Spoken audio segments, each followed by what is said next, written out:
do an automatic leveling.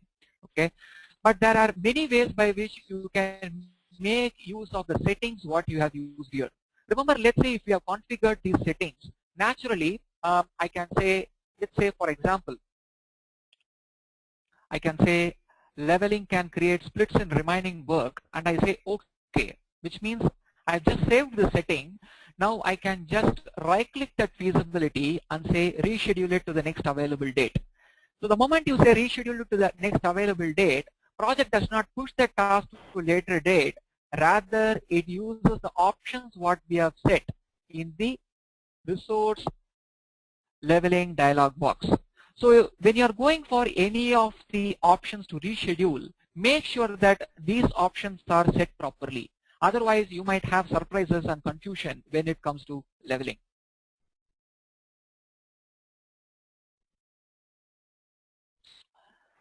Okay, so naturally we made use of these options like the leveling options. We also made use of the identifying the next over allocation. The third one is in case if you want to level this particular selection, which means later date.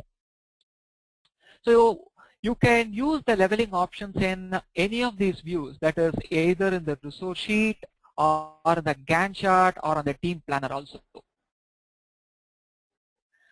I just gave a demonstration of how to use it on the Gantt chart, but let me change my view to the resource located here. So I can just click on resource. I can say level resources. So when I say level now, project will try to resolve over allocation only for if I change my view back to Gantt chart. You can see the task would have got automatically split because I have set the third option as leveling can create splits. The last one is you can also make use of the team planner where you can try to do it. So let me say I want to find the over allocation. Okay. Okay, so you might find some black color bars. The reason being the color of the bar is with respect to the current date of your project. So let me go to the project information and let me change it to an earlier date so that you are able to see it better. So here also you can right click that particular task and you can go say move to the when the resource is available. So which means the feasibility is now getting split into two pieces.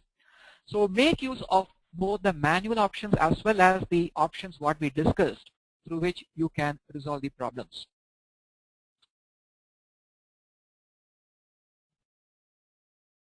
So before I move on, let me take a few questions in terms of how we have understood this topic.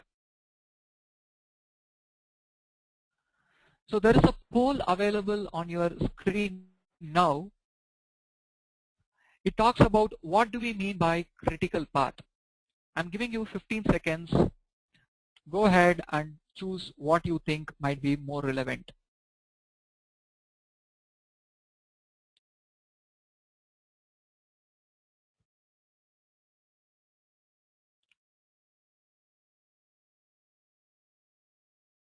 Okay, good. So time up. So the answer I have received from 96% of participants is it is a set of activities that cannot be delayed. Yeah, exactly. So naturally we need to ensure that we take care of the critical path when we do the resource optimization also. Good. So thanks for your responses. The next one, which I just want to validate,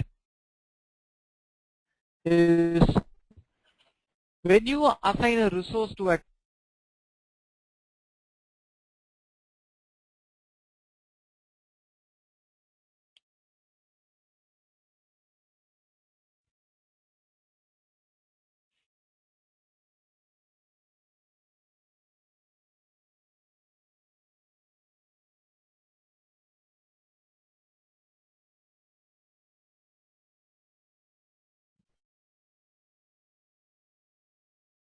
I'm giving another 5 seconds.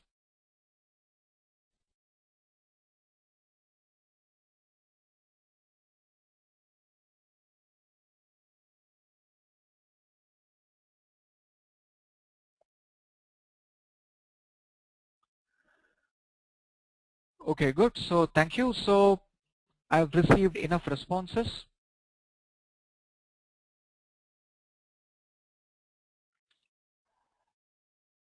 So the answer I have seen is 62% of during the work. We have already seen that Microsoft project's weaknesses, though it finds the critical path does not uh, take into account the availability of that particular resource, due to which we are having this problem. Let's look at the next one, which we have already discussed.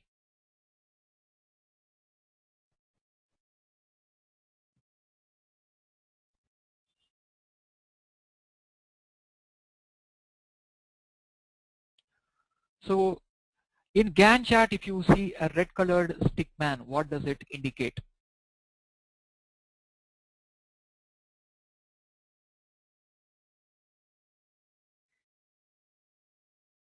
I'm giving another 10 seconds.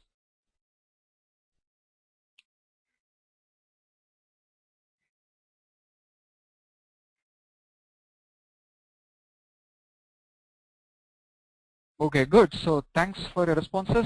97% have gone for the second option, which is ideally correct. When you see a red colored stick man, which means is over allocated. But if you see a red colored bar, which means it falls on your critical path. Good.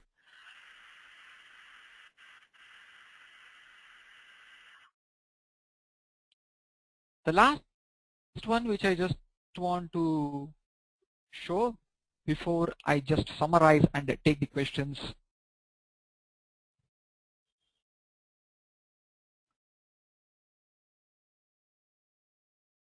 So the question is, what is the use of task inspector feature?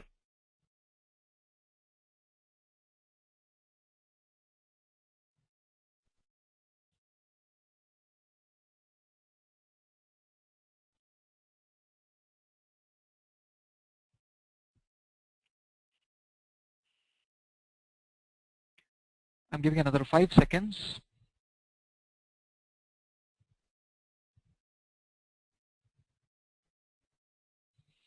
Okay, good. So thanks a lot to everybody. So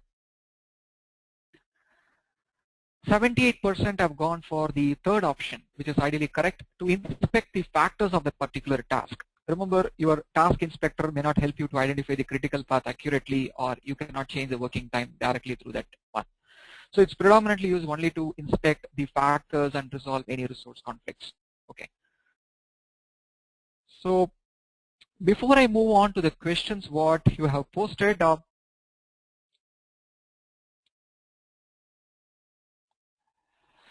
just to summarize, we said resource conflicts occurs when you assign more work to a resource than is availability. There are several ways by which you can do it. You can swap resources, or you can delay tasks, or split activities, or change their calendar. So these are some of the ways by which you can ideally make sure that the resource conflicts are resolved. One is you can make use of the overallocated report, Gantt chart view, resource sheet view, team planner, or the resource allocation view also. And finally, we also made use of the leveling options by which you can ask project to delay some of the activities based on the priority what you have set. So coming up, we have a Microsoft Project 2010 series, which starts at 6th of September. It's a 10 session where each session is going to be 1 hour. You would receive more details through the techgig.com, where you can look at and register for it. So this is going to be a step-by-step option by which you can build a realistic forecastable schedule using Microsoft Project. In between the series, we are also going to have a live web Q&A where I will be answering some of the questions what you have on Microsoft Project on the topic what would be discussed on that particular day. Okay. So this is my email. My email is sai@sainivas.com.